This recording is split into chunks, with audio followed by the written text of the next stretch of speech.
Today's story is titled The Dweller in the Void by Kaiju Fan 22. The link to the story is in the description below. Please enjoy. The kids down in Raker's Cove know things the adults don't. They know the shadow lingering under their bed is the boogeyman. They know the cry of a wolf in the night is a snarling wolfman. They know the dusty old sea cave down by the shore is home to something evil. Growing up, we were always told to stay away from that cave, that monolithic growth sitting idly on the edge of the beach. The entrance was a tight slit that you could shimmy through with enough effort, and it quickly gave way to a cavernous chamber. We were told to stay away, that we could easily trap ourselves in the entrance, or slip in the dank and crack our heads clean open. Of course, we smiled and nodded and made plans to explore behind our parents' back. In the schoolyard, we swapped ideas on the true reason we were banned from the cave. Ted theorized it was haunted by the damned souls of pirates who had succumbed to the elements and died in there after seeking refuge. Jenny said her dad said the cave had used to be a bootlegger's den, whatever that was, and gangsters had hidden their illegal gotten gains there, but were caught before they could spend it. Ralph, a pug-nosed bully with a lisp, claimed a dragon lived there, guarding a hoard of gold under his belly. He suggested in the dead of night you could hear it bellowing in the wind, daring anyone to try and take it. Whatever the true cause, it became a bit of a sport to crawl into the cave and see how long we could last in the dreary dark. It sounds easy enough, of course, this game of dares and one-upsmanship, but then you actually get in there. After you squeeze through the slit, your chest flattened as you shuffle in and can breathe properly again, you'll find the main chamber. I'm sure there are other passages or tunnels leading deeper in, but we always stuck there. For all our talk, I suppose none of us were that brave. In the center of the chamber was a massive circular pool. The water was sparkling green, dimly lit by rays of sunshine crawling down from the cracks in the ceiling. If you squinted and looked up, you could see them along sharpened cones pointed right at you. I tended not to look up. The cave walls themselves smelt of aged salt and felt it to the touch. They were stained with moist reminders of the seas past, the water long since receded into the shimmering pool. The game was simple. Head into the main chamber and see how long you lasted till you got spooked. Again, sounds easy enough. But whatever outlandish lie we came up with about the cave was nothing compared to the simple truths. So we called this place the Void Cave. No sound from the outside world could penetrate those walls, and vice versa. The only real light was the ghostly green glow of the water, like a shroud of otherworldly energy just blanketing you. That odd glow was something to do with the way the sun reflected against the rocks. Whatever the case, it gave us the willies. All you could do was sit back against the cool, feeling wall and wait it out. There was no reception in there. All you could do is twiddle your thumbs and listen to the sounds of the cave. It was far and few between, but droplets would fall from the ceiling. Every few minutes, a plop would echo out. It would hit the calm water with a plunk, and you could count the ripples. Seconds would melt into minutes. Minutes would drag into hours. The longer you sat there, the more your mind would start to trick you. You would feel the air start to stiffen around you. You'd feel something flutter past the hairs on your neck. Things would start to take shapes on the walls.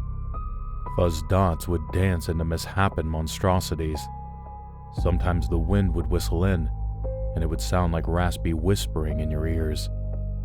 Mumbled words in a dead language, calling out from the dark. The isolation would eat away at you until you scrambled to your feet and scurried out of there like a frightened crab.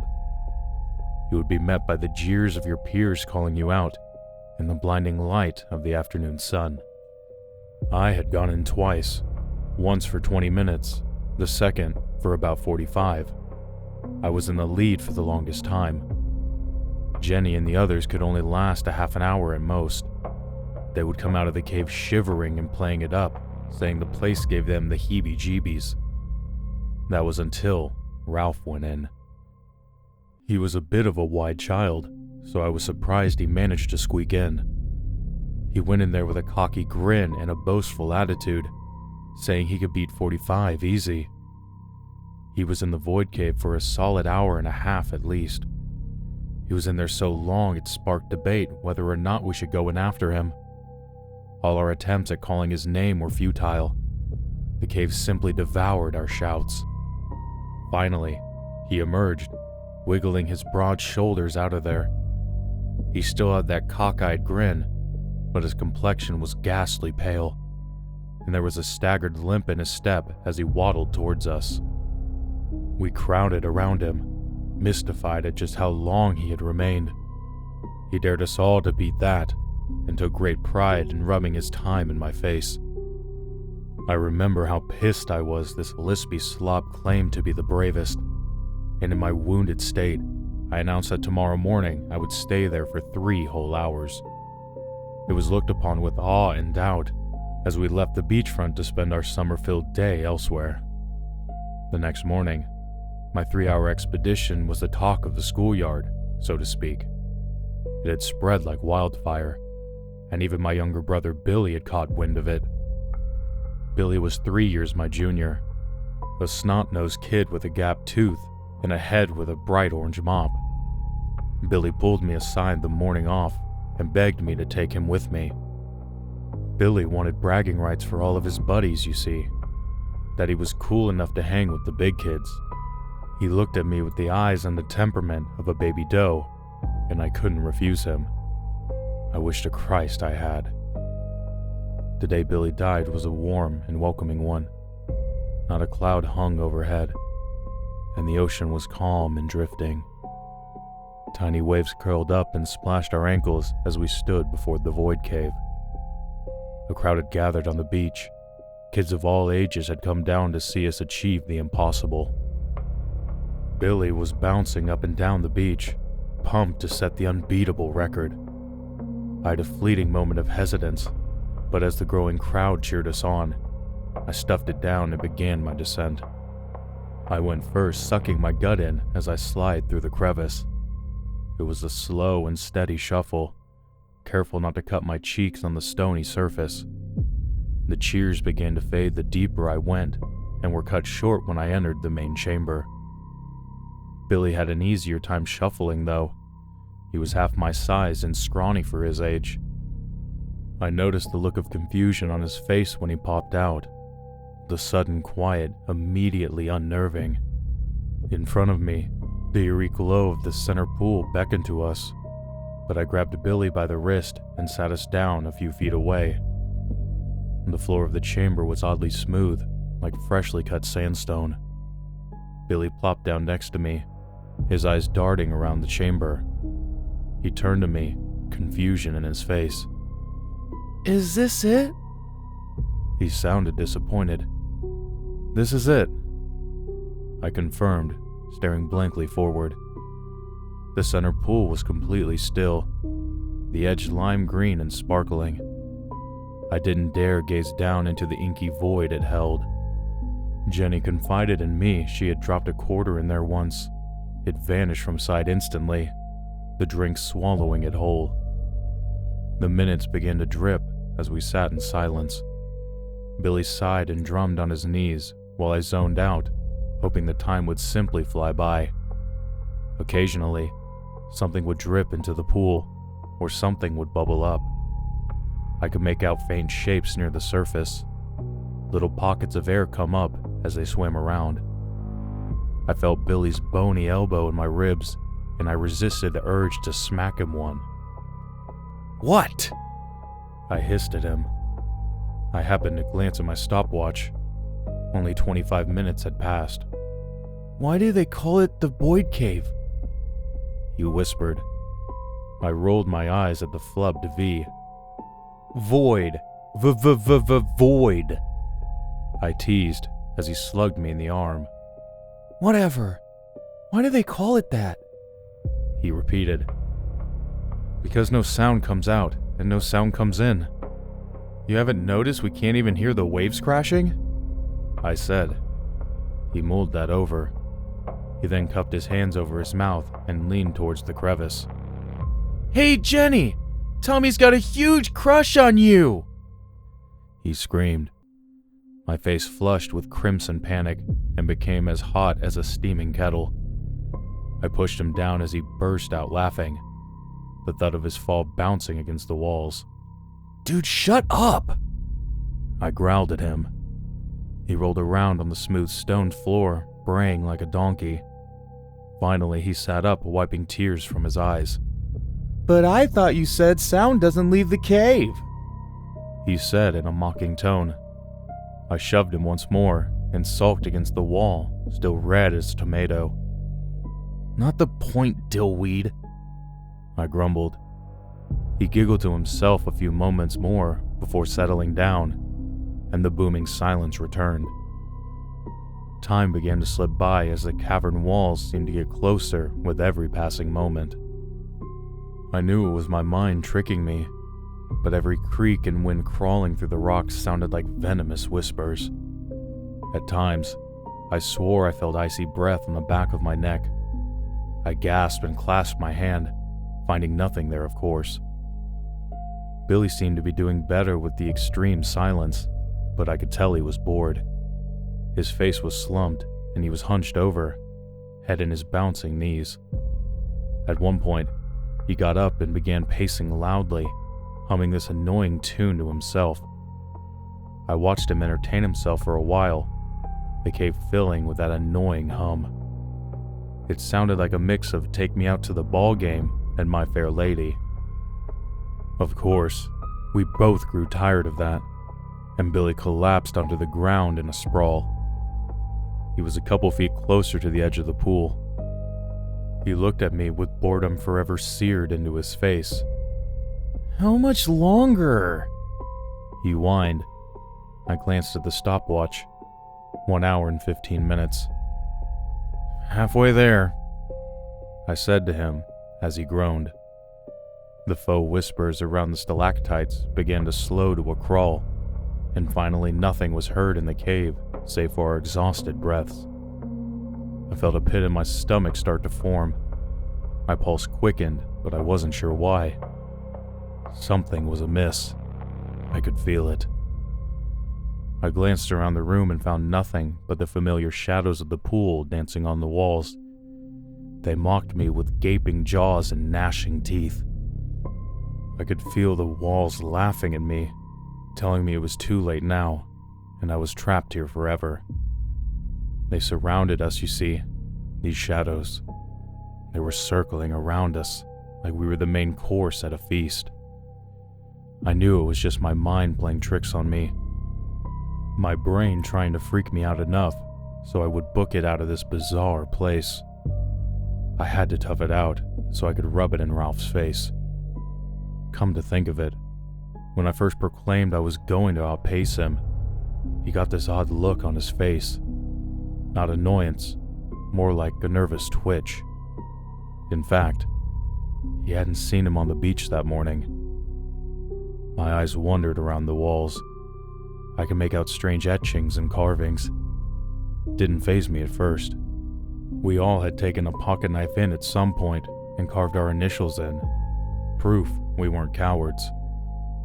Other names and initials were graffitied onto the walls as well. I could barely make them out in the silent dark. Vulgar drawings and sprayed things like Jonesy was here and Mark sucks dick. I laughed at the crude words of those who came before. Probably teenagers who were just as bored as us. On the far edge of the wall were cracked and dusty drawings. They looked ancient and were carved into the cave walls with the precision of a surgeon. There was some weird language accompanying the crude stick figures, who were locked in eternal combat with fishy-looking beasts. It was something to the effect of detailed squiggly lines. To this day, I don't know what it said, or what language it was even in. It looked old. That's all I can really confirm. We were past the halfway point now, and the dreaded quiet was starting to get to me. It had been 20 minutes now, and even the dripping was gone. Billy was still sprawled on the floor, which I noticed was a tone of pearl white, a stark contrast to the shades of green and stained black on the walls. Billy snapped his head towards me, a frown on his face. "What'd you say?" He mumbled. I looked at him dumbfounded. "I didn't say anything," I replied. He rolled his eyes at me and turned his back, gazing at the ever-still pool. After a few moments, he sat up again and snapped towards me, anger in his eyes. "You did it again! I'm not going over there, the water smells rank," he said with disgust. "What are you talking about?" I squared my face at him. "You keep telling me to go to the water," he complained. "I haven't said anything in like 40 minutes. Uh-huh, you're just trying to scare me.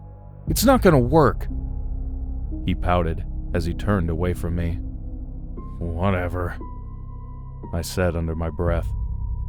With the bickering over with, we resumed our solitary waiting. We were past the halfway point now. In theory, we could have left with our heads held high. We could have. We should have. In a blink, Billy groaned in annoyance and shot up like a weed. He waltzed over to the edge of the pool, turning his back to it as he plopped down to face me.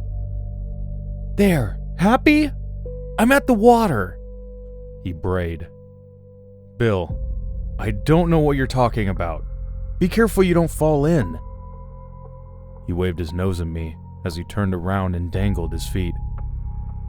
He was wearing these Velcro things that lit up with a red and blue flare. He liked to run laps around the neighborhood at night, a blur of color in the stark darkness. From the far side of the chamber, I heard light splashing as he kicked his feet. I counted the ripples from each impact as they scattered the surface. The splashes echoed around the chamber, the sound so dense it was like stinging in my ear. Billy tilted his head down towards the murky deep. "It's really dark. How deep do you think it goes?" he asked. "Ends of the earth. Right down to the core, probably," I confidently replied as Billy snorted. "I bet if you jump in, it would take you like 1,000,000,000 years to reach the bottom," he mused. "I don't think you can hold your breath that long, bud," I laughed. "Probably not." He stopped mid-sentence. He was looking straight down. He had stopped kicking even. He sat there frozen, staring at something. I glanced up, noting just how close to the edge he really was. I also noticed he was trembling. The air in there had chilled dramatically. He looked like he was about to turn and run, but he became a blur as something yanked him into the water. He managed to get out a small yelp before he went under, and the only sounds were splashing and gurgles. For a moment, I couldn't believe it. Then I scrambled up and raced to the edge. Billy! I screeched at the pool. I looked down and saw nothing. No trace of him in the ink. God, I had never actually looked that close before. The water seemed thicker the further down you went, like an oil well. Then I saw it, a faint flash of blue and red fading rapidly as it was pulled down into the depths. Without hesitation, I jumped in. The water was colder than ice. If it weren't for the sheer amount of panic and adrenaline flowing through me, I think I would have went into shock then and there. I squinted, eyes stinging from the salty brine I found myself in.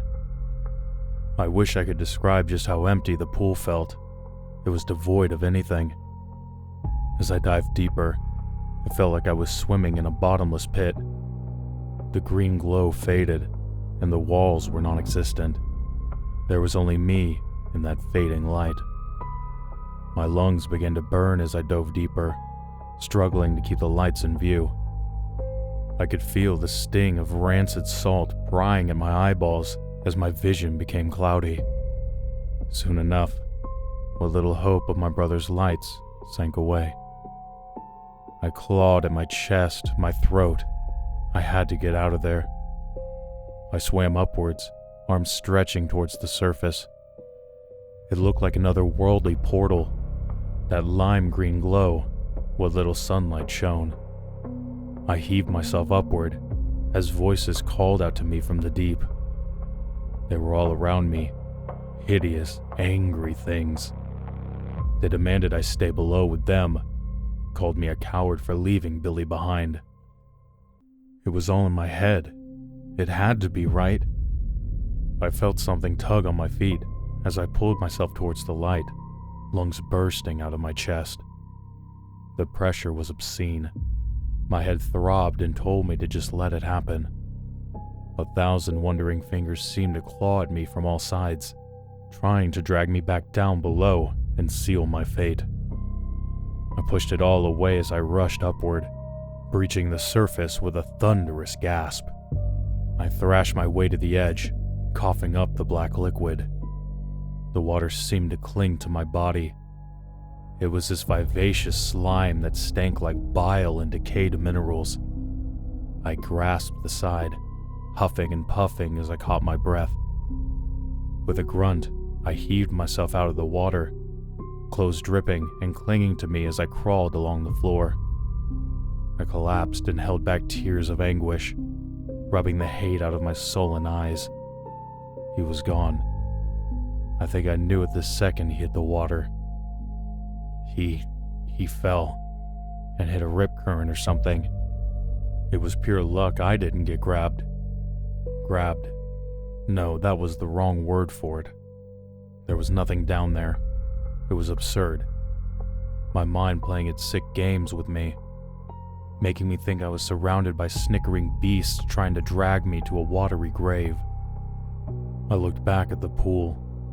It was bubbling with foam and churning water as a massive shape loomed at the surface.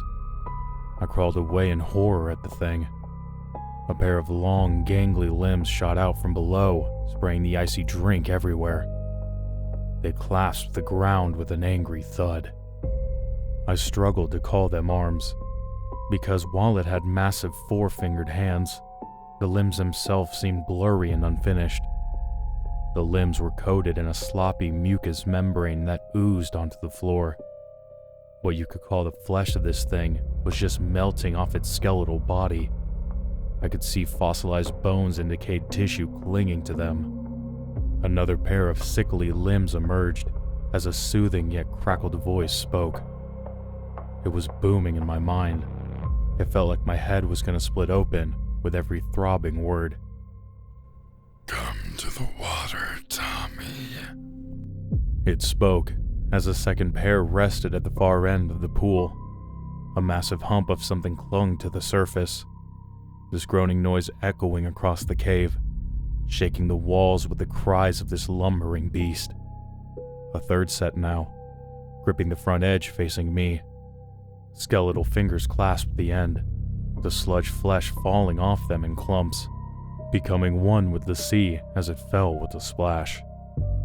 The head of the great Leviathan began to rise.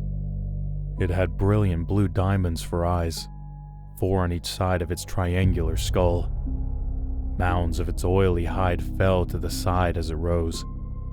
It seemed to unhinge its jaw like a snake, and I believed in its gaping maw I saw hell that day. It was cold and dark, an unending void this serpent held. From his bottomless gullet I swore I heard Billy crying out for me, begging me to come save him. "Come swim with me, child. Bathe in the eternal dark with me." It tempted. It leered over me, emitting a guttural growl as I felt its 8 sparkling eyes stare at me hungrily. The ground around me became warm as I stared into hell, and I screamed and screamed, my cries lost to those outside this cave of the damned. I don't remember how I escaped the clutches of that thing. My memory of the next 3 days after that is very fuzzy, actually. I'm told I did not emerge from the crevice on the beach. The crowd eagerly awaited the full 3 hours, amazed at our commitment. When 3 became 4, panic began to spread amongst the crowd, yet no one could muster the courage to go in after us. It was only when someone spotted me on the beach standing among the waves did the horror set in. I was halfway down the shore, standing there covered in oily mucus, looking dead-eyed at the receding tide. As they rushed towards me, they saw I was holding a soggy, worn-out shoe. It was small, and dull lights struggled to blink on the sole. Police were called, and our parents soon became wise to our summer game. They searched the cave and found no trace of Billy or the decaying serpent that lurked below. They trawled the shore. A body was never found. Nothing of his ever washed up. Save the lonely shoe, no trace of Billy remained. When I was finally lucid enough to explain myself, I screamed at the cops that Billy had been taken by the horrid thing. They refused to believe me, of course. The shrink I was dragged to explained the trauma of seeing Billy fall in and getting washed away by the currents was too much. I had concocted this whole elaborate sea monster tale to hide my trauma and lessen a guilt-ridden mind. After all, I was the older brother. He was my responsibility, a fact my parents never let me forget. As school started in the fall, I would get whispered looks and accusing glances from my peers. When I got older, I learned the town gossip was that I had drowned Billy, and parents warned my friends to stay away, or they would be next. Kids can be cruel, adults more so. My childhood became a friendless husk filled with shame, and that nagging guilt followed me all the way to college. Ironically, only Ralph treated me with kindness. Sometimes he would sit with me at lunch, and we would give each other knowing looks in the hall. This was 10 years ago, and the pain of losing Billy still lingers like a nail in my heart. My current therapist suggested I write all this down. It would help me break through the fiction and see fact. Looking at it now, it all feels hollow. Who knows? Maybe they're right and I'm just crazy. Maybe I did conjure up this elaborate fantasy to shield myself from the truth. After all, the adults in Raker's Cove know things the kids don't, you see. We know the boogeyman creeping under the bed is just a passing shadow. We know the wolfman stalking the forest is just a lonely wolf. We know the old cave down by the shore is just that. Nothing more, nothing less.